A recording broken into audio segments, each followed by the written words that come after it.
guys. Well, Christmas came and went. How was everyone's Christmas? It's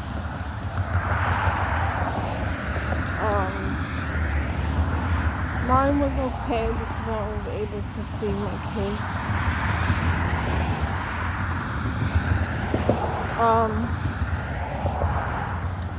Really, knowing what I know about narcissists, now I know really what to expect and what certain things mean. So, when I had to go over there because nobody's coming to where I am, because that's what the narcissist does. They monopolize your time and restrict your they restrict you from doing anything with anyone else or anyone else's place, stuff like that. So trying to convince, I can't do it now because I have no car, but once I have the car, I have to try and convince them, the kids that that they can come and spend time with me wherever I'm at. But this person is very controlling and has to be involved.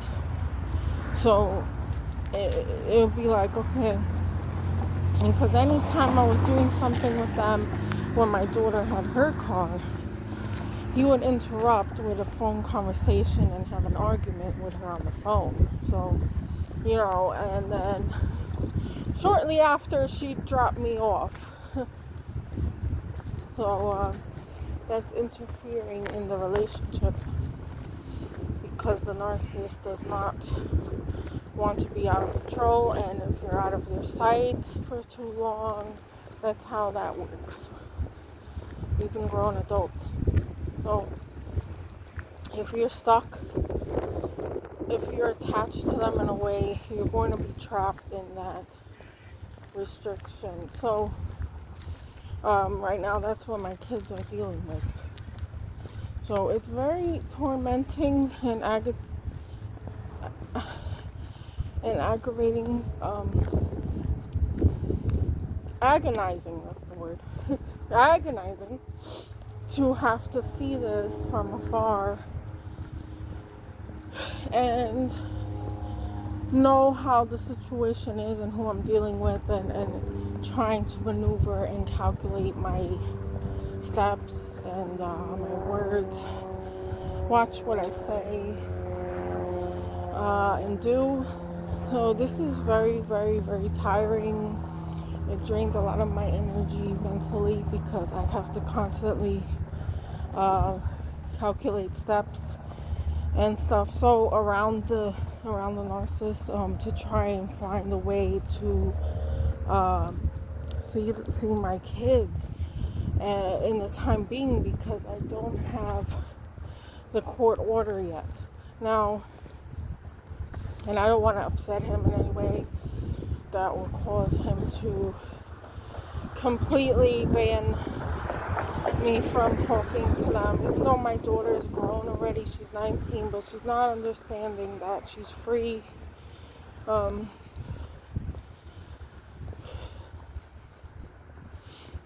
it's like the same thing that happened to me.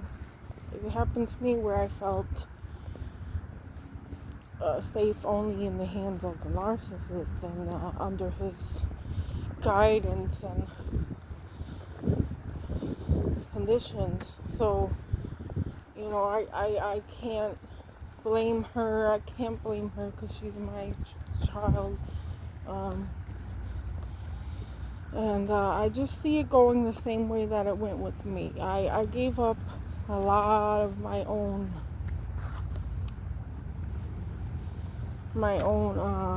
ambitions and opportunities I passed up because of the narcissist control, under the guise of kinds of care and wanting the best for me and all that was, we find out it wasn't true, right? So, I was used for the, what is it? Hello. Hi. For the 4S's, I guess. Sorry, there's somebody outside. It smells good. Laundry room. I love the smell of laundry. It's amazing, isn't it? Yeah. Alright, so I'm emotional again. The one thing is that being without medication makes me very emotional, at times. So, sorry I got distracted. But, yeah, like I was saying, I was giving the 4S's I provided it pretty well. I have to give myself credit because I gave a lot to this relationship. Or, it's not really a relationship. It was a dictatorship. But, the 4S's, which is sex, supply, services, and safety. So I gave them all at one time. I guess over the time, some of them deteriorated, like the supply, I think, because it was very positive to begin with. Over the top at first, and over time it kind of mellowed, and also I had kids, so the attention was taken away from him to my kids. But not like you would think, like, not the way that he's claiming that, I completely neglected in an extreme way, all these things. All that is nonsense. So I just had to divide my time up. But I have more than enough love to spread to everyone. So, yep. And when I had my daughter, he was okay with that because it was a female, it was a girl. I don't understand that so well, but I guess if someone can explain that, why a narcissist is okay with having a female child, but when the male child came, yeah, that was a nightmare that I don't think I would have survived through. I almost died in, actually, but because and when I look back at it, I'm like, what did I do? You know what I'm saying? But really what I did was as much good as I could. Like, I was getting side jobs. I was never allowed to work full time. I was never allowed to work or go to like college or anything. So, and I did before, and I had to quit.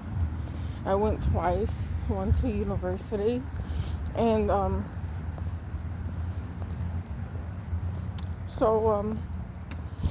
going to school and betting yourself or getting a better job than a narcissist, that's a no-no. That's a, what do you call that? Injury on their ego or whatever they are. Their non-existent self-worth. Okay, so I sacrificed everything basically, and then when I had my kids, which made me very happy, I took care of myself.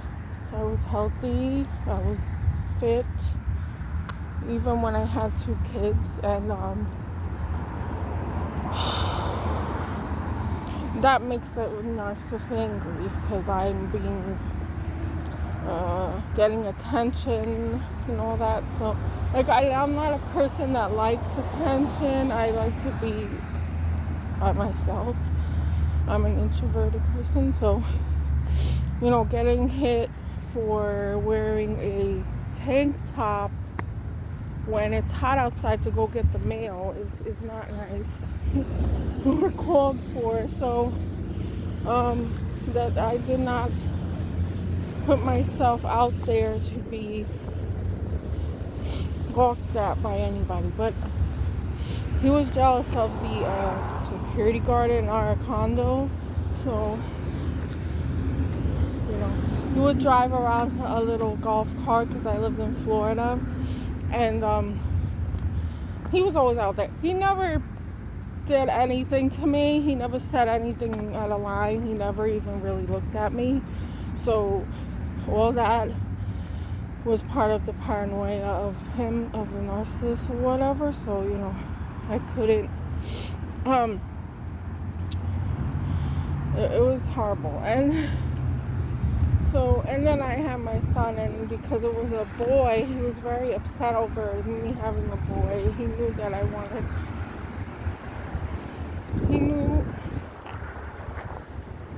He knew that I wanted a boy since I was little. I always okay, I can't. I had to spray medication. You control this, right? But so he knew I wanted a boy, and that he looked at it as competition with my own son, with his own son. So anyway, so I continued to do what I thought what I was supposed to do as a woman, as a wife, as a mother. So, but the more I did, the worse that I would get treated, and the more abuse and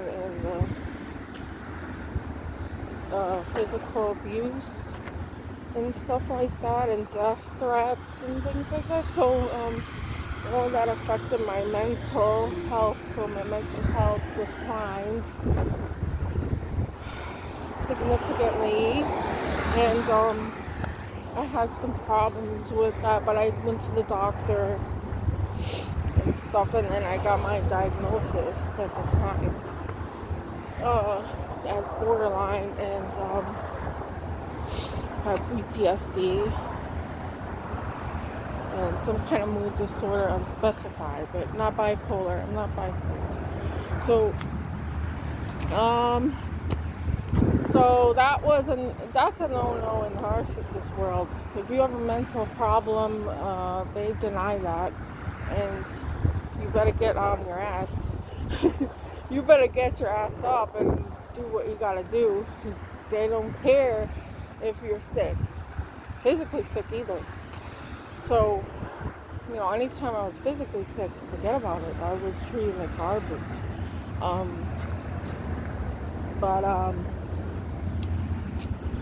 So eventually it got to the point where the police was called, and